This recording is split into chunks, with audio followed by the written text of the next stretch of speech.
How could I have anticipated that the moment I was on the brink of experiencing would transform my life in ways I never envisioned? It began like any other day. Everything appeared perfectly normal until I stepped into that room. The door stood slightly ajar, and as I caught sight of it, an undeniable change stirred within me. At that precise moment, I had the option to pivot, feign ignorance, and walk away. However, I did not. The moment I grasped what lay before me, I knew that everything had irrevocably changed. Indeed, I take full responsibility for this situation. I took the initiative to step inside. I was the one who faced the moment when I perhaps should have looked away. James was away, the house enveloped in silence, and the only sound that reached my ears was a distant noise emanating from upstairs. Initially, I assumed it was merely Elliot in his room, immersed in his own thoughts as he often is. I thought perhaps he might appreciate a coffee or some light conversation, so I made the decision to approach him and see how he was doing. Ascending the stairs, I pondered the source of the mysterious noise echoing around me. As I approached his room, I observed the door ajar. I hesitated for a moment, inhaled deeply, and was on the verge of calling out to him when he came into view. He sat on his bed, the laptop resting comfortably in his lap. The illumination from the display cast a soft light on his features, while his fingers danced swiftly over the keyboard. For a moment, I imagined he was simply engrossed in a film, perhaps something thrilling like an action movie. Yet, with each step I took, an unsettling sensation twisted in my gut. In that instant, it became clear to me precisely what Elliot was up to. The image on the screen washed over me like a chilling tide, leaving me with a sense of dread as my complexion paled. This caught me off guard. This was not something I wished to witness. Elliot quickly rushed to regain his composure, frantically turning down the volume on his laptop, but the moment had already passed. The harm was already inflicted. As soon as our gazes locked, his complexion flushed a deep red, revealing his embarrassment. I'm sorry, he stammered, his gaze darting elsewhere. I remained motionless, my thoughts swirling in chaos. I started, yet I found myself at a loss for words, unsure of the message I wanted to convey. A peculiar warmth enveloped me, and while embarrassment washed over me, there lingered an unnameable depth, an emotion I struggled to articulate. I hurried out of the room, my heart pounding fiercely within me. I brought my hands to my face, attempting to calm my breath. What was unfolding within me? What have I just accomplished? Why had I been so careless? The question lingered in my mind. Am I the sole one at fault in this situation? Enough, Lily, I admonished myself firmly, yet the turmoil within me was not solely ignited by what I had witnessed. Elliot had reached the age of 23, leaving behind the days of childhood. Yet, I found myself at the age of 47. I was a woman who had experienced her share of shame, yet I had never found myself in a situation quite like this before. I was intimately familiar with the sensation of shame, yet nothing could have equipped me for this moment. I remained motionless in the hallway, my heart racing fiercely. I swept my fingers through my hair, attempting to compose myself, when Elliot stepped into the doorway. He fidgeted with his shirt collar, cleared his throat, and avoided eye contact. Lily, Apologies, he started, his tone wavering yet genuine. I believed I had secured the door. I swiftly averted my gaze, shaking my head in response. I must be the one to express my apologies. I ought to have knocked before entering, I admitted, my voice quivering. I found myself at a loss for words. The stillness enveloped us, yet it was far from an ordinary stillness. We had resided in this house for years, yet never before had we experienced such a profound silence, such palpable tension. The atmosphere was thick with tension. I felt an overwhelming urge to shatter it. I quickly announced my intention to head downstairs and begin preparing dinner, turning toward the stairs with purpose. My voice quivered, yet I endeavored to maintain my poise. Elliot remained silent, yet I sensed his eyes on me, as though he was assembling fragments of thought in his mind. From that moment until the evening, silence enveloped us, words unspoken between us. There were no messages, no looks exchanged, no casual conversations, not a word spoken between us. Yet the stillness that lingered conveyed so much. It murmured that nothing would ever return to its former state. During dinner, we occupied the same table, yet neither of us dared to look into the other's eyes. The solitary sound echoed through the room, a delicate clinking of silverware against plates.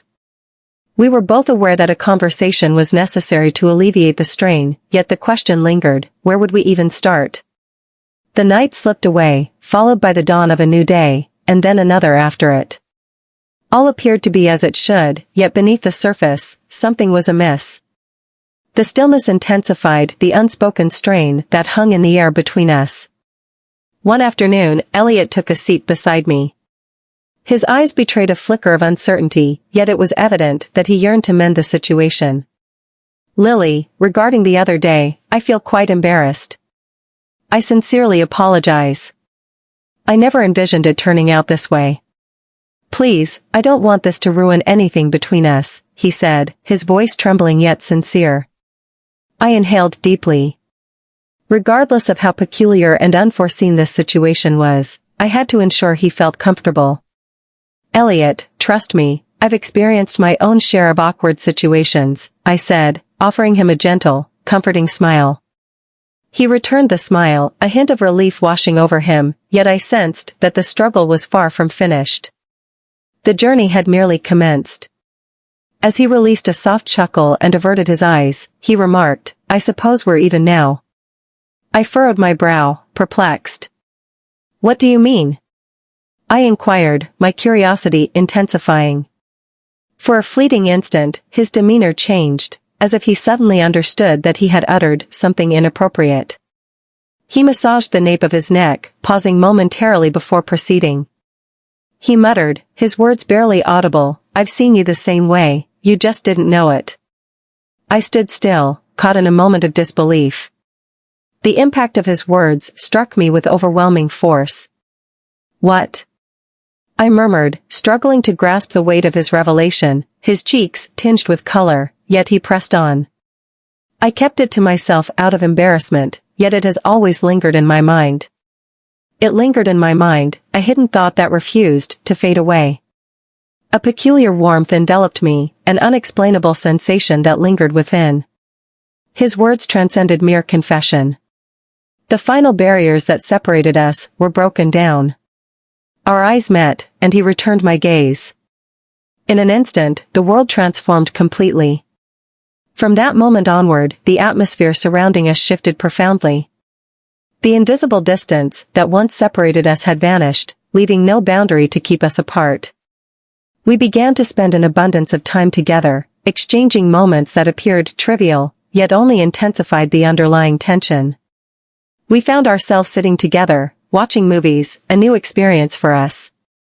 A quiet tension lingered between us, an unspoken connection we both sensed, but never addressed. At times, when Elliot's arm grazed mine or our hands inadvertently met, an odd feeling washed over me, something profound and disquieting. Yet, I cast it aside, feigning indifference. On a restless night, sleep eluded me. My mind was in turmoil, fixating on a single idea. One thought consumed my mind. Elliot. I couldn't allow this to continue. If he harbored any feelings for me, it was essential to put an end to it. It needed to conclude before it progressed any deeper. With that thought in mind, I rose from my bed. My heart raced wildly, yet my feet moved instinctively toward Elliot's room. The door stood ajar, a faint glow spilling out from within. As I entered the room, my gaze fell upon him, resting peacefully in slumber. Yet, it was not he who captured my focus. It was something entirely different, something that took me by surprise. I stood still, my breath trapped within me. I ought to have turned back right away, yet I chose not to. I remained in that moment, attempting to unravel the emotion swirling within me. I withdrew, sensing a flicker within, yet I compelled myself to dismiss it. I returned to my room and reclined, yet everything seemed altered now. That night, I was oblivious to the intricate twists and turns that lay ahead. Regardless of my actions, the bond with Tyler deepened with every single day that went by. The boundaries that once defined us began to fade away. I hadn't fully grasped the distance we had traveled, yet one thing was undeniably clear. The path ahead was irrevocable. Then Tyler staggered through the door. He stumbled in, carelessly toppling objects in his wake. The noises were sufficiently loud to rouse James, yet I was aware of his deep slumber. I swiftly exited my room and made my way to Tyler. I barely had a moment to straighten my attire before I found myself face to face with him. His gaze drifted, yet a subtle smile played upon his lips. "Lily, do you truly exist?" He spoke with a slur, his words tangled in the haze of alcohol, yet there was an undeniable sincerity in his tone. I inhaled deeply and seized his arm. "Tyler, seriously, you can't head upstairs looking like that. Silence is essential." Yet his gaze remained fixed on my face. He smiled gently, his eyes lingering on me. "You're truly stunning," he whispered. "Have you always been like this, or am I just now becoming aware?" I paused for a moment, but then I swiftly took charge again.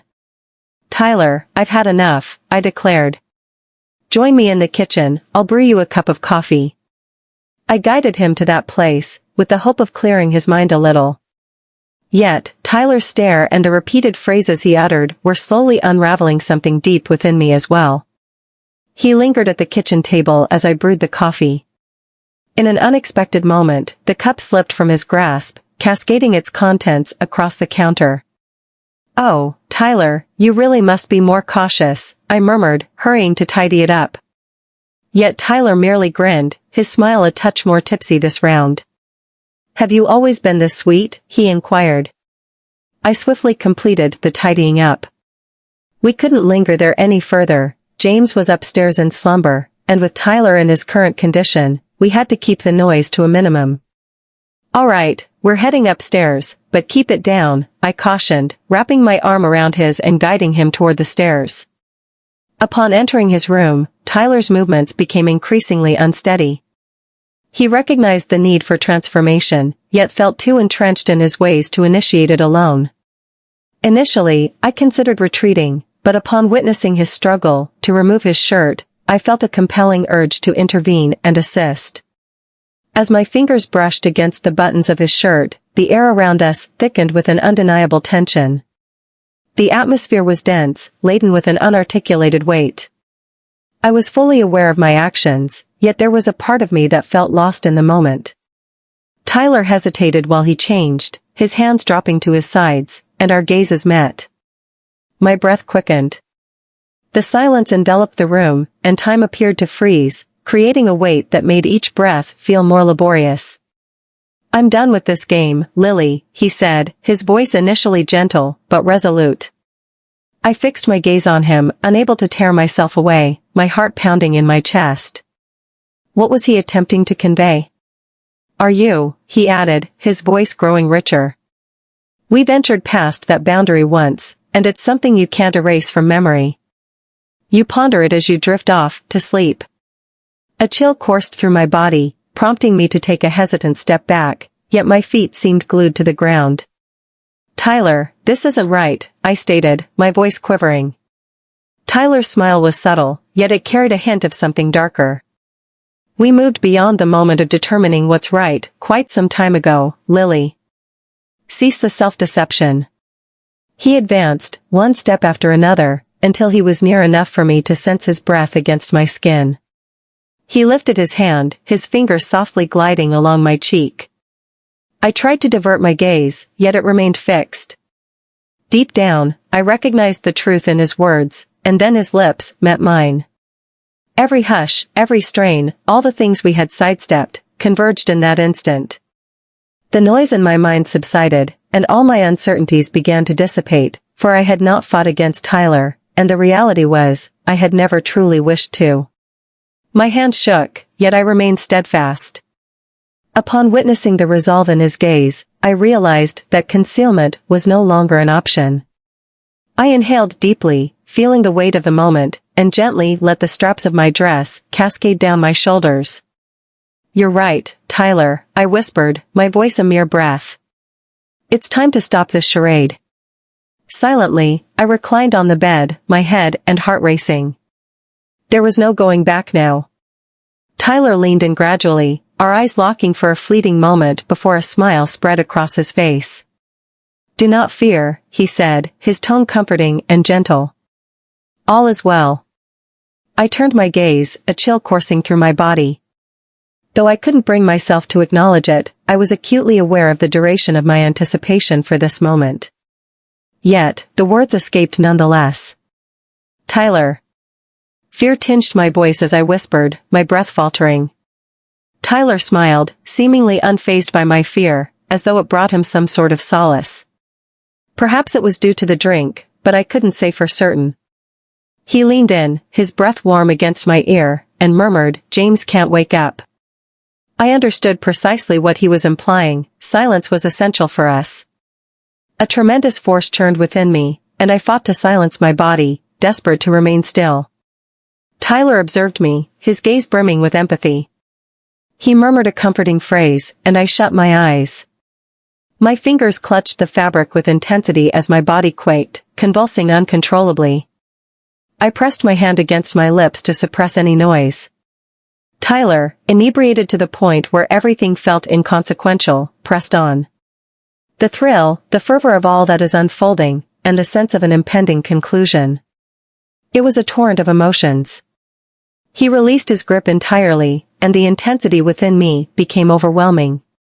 I swiftly placed him back in his bed and tucked him in, securing the door as I left. I felt the urge to step into the shower, hoping the water would wash away the confusion swirling in my mind. I was left in the dark about what had just transpired and what lay ahead. As I stood beneath the cascading water, a blend of anxiety and tranquility washed over me. Upon my exit, a peculiar sense of clarity enveloped me. Strangely, I found no anger directed at myself. My body was as at ease as my thoughts. I slipped into my clothes quietly, made my way to the bed, and settled in, attempting to convince myself that everything remained the same. Yet, the reality was that this was more than a mere passing instance. It transcended that. And it was clear that simplicity would not endure. It was not possible. Greater, more powerful events were on the horizon, and in time, James would uncover the whole truth. The tale had not reached its conclusion. Kindly take a moment to like, share your thoughts in the comments, and subscribe to my channel for more engaging content.